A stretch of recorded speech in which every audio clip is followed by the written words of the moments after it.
ജോലി സമയം കഴിഞ്ഞ് വീട്ടിലെത്തിയാലും ബോസിന്റെ, അതായത് നമ്മുടെ നാട്ടുഭാഷയെ പറഞ്ഞാൽ നമ്മളുടെ മുതലാളിയുടെ അല്ലെങ്കിൽ തൊഴിലുടമയുടെ ഫോൺ കോളുകളും മെയിലുകളും നിങ്ങൾക്ക് ഒരു തലവേദനയാകാറുണ്ടോ?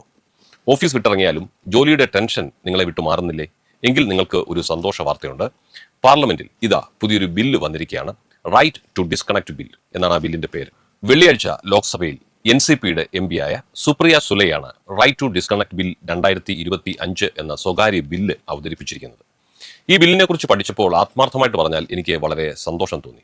ഇത്തരം ബില്ലുകളും നിയമങ്ങളും പണ്ടേ പ്രാബല്യത്തിൽ വന്നിരുന്നെങ്കിൽ ഒട്ടേറെ പേരെ ആത്മഹത്യയിൽ നിന്ന് രക്ഷിക്കാൻ നമുക്ക് കഴിയുമായിരുന്നു എന്ന് തന്നെയാണ് ഞാൻ ഉറച്ച് വിശ്വസിക്കുന്നത്.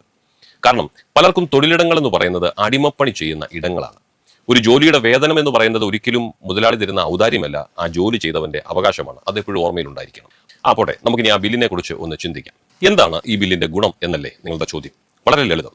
ഡ്യൂട്ടി സമയം കഴിഞ്ഞാലോ അവധി ദിവസങ്ങളിലോ ജോലി സംബന്ധമായ കോളുകൾ എടുക്കുകയോ ഇമെയിലുകൾക്ക് മറുപടി നൽകുകയോ ഒന്നും വേണ്ട. ഇതിൽ നിന്നും മാറി നിൽക്കാൻ ഓരോ ജീവനക്കാരനും അവകാശം നൽകുന്നതാണ് ഈ ബില്ലിലെ പ്രധാന വ്യവസ്ഥ. ജീവനക്കാരുടെ ക്ഷേമത്തിനായി ഒരു വെൽഫെയർ അതോറിറ്റി രൂപീകരിക്കണമെന്നും ഈ ബില്ലിൽ പ്രത്യേകം ആവശ്യപ്പെടുന്നുമുണ്ട്. ഇത് ഡൽഹിയിൽ മാത്രമല്ല കേട്ടോ, സമാനമായൊരു ബില്ല് നമ്മുടെ കേരള നിയമസഭയിലും അവതരിപ്പിക്കാൻ N. ജയരാജ് MLA നോട്ടീസ് നൽകിയിട്ടുണ്ട് എന്നതും ശ്രദ്ധേയമാണ്.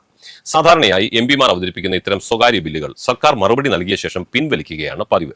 എങ്കിലും ഇത്തരമൊരു വിഷയം പാർലമെന്റിൽ ചർച്ചയാകുന്നത് തന്നെ വലിയൊരു കാര്യമാണ്. ഇതുകൂടാതെ മറ്റൊരു പ്രധാനപ്പെട്ട ബിൽ കൂടി അവതരിപ്പിക്കപ്പെട്ടിട്ടുണ്ട്. കോൺഗ്രസ് MP കടിയം കാവ്യ കൊണ്ടുവന്ന ആർത്തവ ആനുകൂല്യ ബിൽ 2024. ആർത്തവ സമയത്ത് സ്ത്രീകൾക്ക് ജോലി സ്ഥലത്ത് പ്രത്യേക ആനുകൂല്യങ്ങളും സൗകര്യങ്ങളും ഉറപ്പാക്കാൻ ലക്ഷ്യമിടുന്നതാണ് ഈ ബില്ല്. ജോലി കഴിഞ്ഞ് വീട്ടിലെത്തി കഴിഞ്ഞാൽ പിന്നെ ജോലി സ്ഥലത്തെ വിഷയങ്ങൾ തലയിൽ കൊണ്ട് നടക്കാതെ പൂർണ്ണമായും ഡിസ്കണക്ട് ചെയ്യാൻ പറ്റുന്ന, കുടുംബത്തിനായി വളരെ സ്വസ്ഥതയോടെ കുറച്ച് സമയം മാറ്റിവെക്കാൻ കഴിഞ്ഞാൽ നിങ്ങളുടെ ജീവിതത്തിൽ സന്തോഷം വർദ്ധിക്കുകയല്ലേ ചെയ്യുന്നത്. ഈ നിയമം വന്നാൽ അത് IT മേഖലയിലുള്ളവർക്കും മറ്റു ജീവനക്കാർക്കും വലിയ ആശ്വാസമാകില്ലേ?